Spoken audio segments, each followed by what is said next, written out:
So for today's video guys ay magluluto tayo ng sinigang na tilapia. May binigay kasi sa akin dito ng kangkong. Ewan ko, kangkong ata pangalan, basta yung talbos daw ng kamote. At ito na nga pala yung binigay, kanina lang yan. Sus, nalanta na. Ayan. Tapos, punta naman na tayo bumili ng tilapia. Let's go!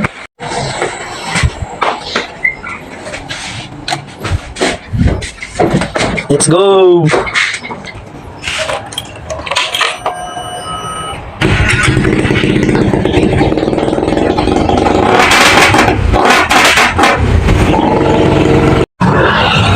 So ayun, nakabili na tayo ng pangsahog niya. Bili naman tayo ng tilapia.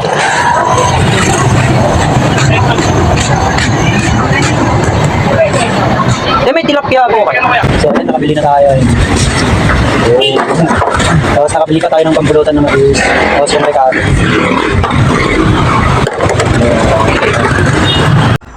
At ayun na nga po yung mga kangkol yung nabili ko. Ayan. Okay na yan, mag-isa ko lang naman. Tapos ito, 2 kamatis. Sinigang, tapos siling green, siling red para medyo may panghang. Tapos ito naman yung gagawin natin. Tanggalin na natin yung kanyang dahon. Let's go! So ayun mga kangkol, tanggalin lang natin yung mga ano niyan. Neto. Luro. Pero yung turo sa akin kanina, hanggang dito lang daw. Ganyan. Tapos, yung sa ganito niya, sa pinakataas niya, kahit hanggang dito daw. Kasi malambot naman daw to. Ganyan na. Let's go!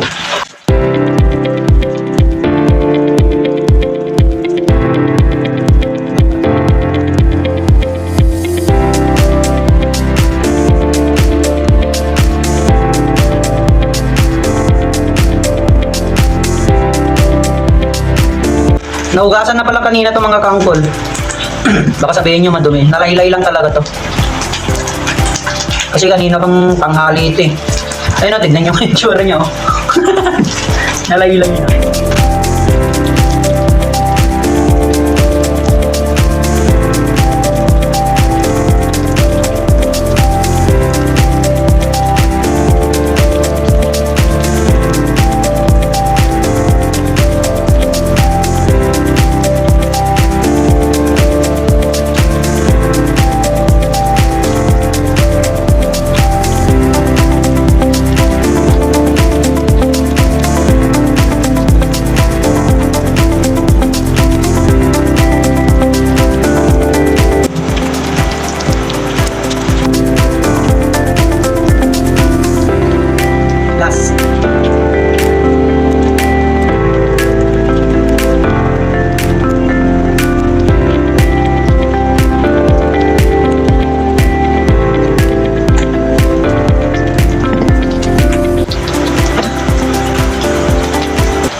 Lagkit pala sa kamay. At ayan na nga po yung mga rekado mga kanggol. Ayan, sibuyas, bawang, luya, pampatanggal ng lansa, tapos kalamansi, tapos yung ginawa natin kanina.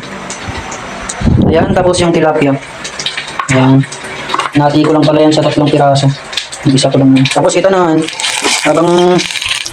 habang nagluluto ako, ay nagluto na rin ako ng mais para pangkulutan. Para habang niluluto ko yung sinigang na pangkulam, hindi may pangkulutan pa ako, di ba? Okay na.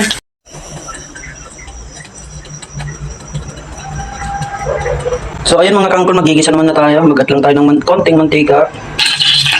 So ayan, uuna muna natin yung laya. Sunod naman na natin ng sibuyas.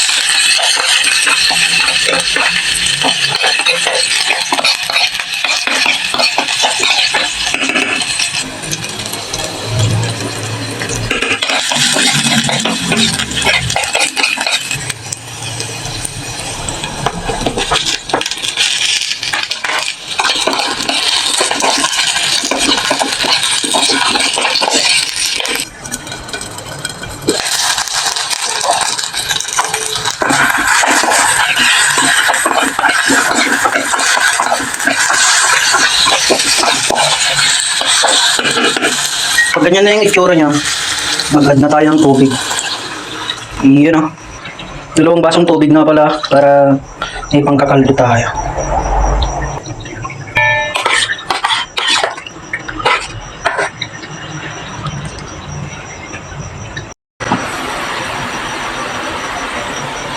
At ayan, kumukulo na. Ayan o. Pwede na natin ilagay yung tilapia.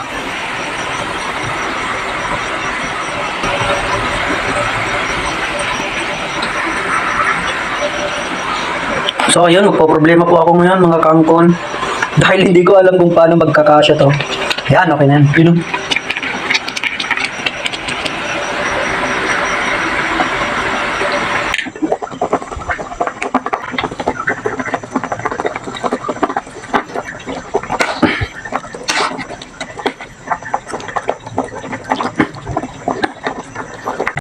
At ayan, panahon na siguro para ilagay itong mga ceiling green. Ayan. Tapos yung ceiling red.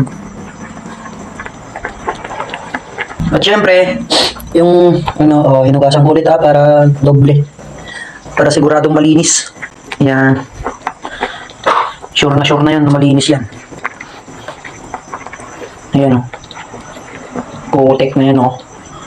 Sinigang na may konting kangkong. Ay, kangkong ba to?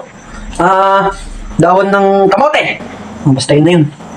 Kangkong o dahon ng kamote. Hindi ko alam, basta yun na yun. At ayan, lalagay naman na natin itong sinigang mix. Yan na. Sampalok flavor.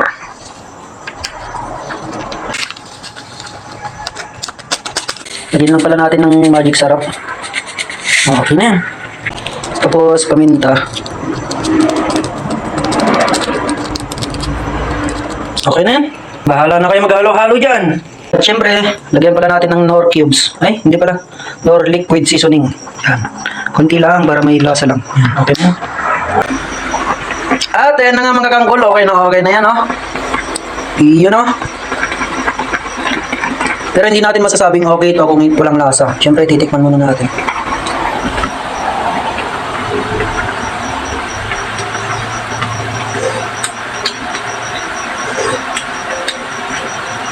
Okay, maasim lang konti. Okay naman siya. Pero sobrang ano lang. Yung parang hindi naman sobra, yung parang sobra lang ng konti sa saktong asin. Gets nyo? Ayan. Sariling luto yan, par. Anak! Kain na! Ay, tangina, wala pala akong kasama. Joke lang. Ayan, hanguin na natin. Para may pampulutan tayo dyan. Ayan, sagay na naman yan, Gar. Ayan yung mais na niluluto ko kanina. May mic tayo dyan. Siyempre, karaoke tayo dito. Ayan, may niluto na pala ako ng kanin. Ayan, food trip na lang mamaya, tol. Hihi. Ayan, food trip na yan, tol. Ayan, tingnan mo mabawasak na to. Ayan, tikman nga natin tong laman niya.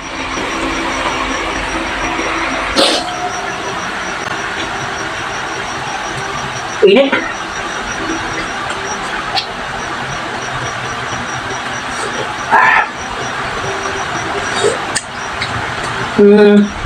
Goods na din.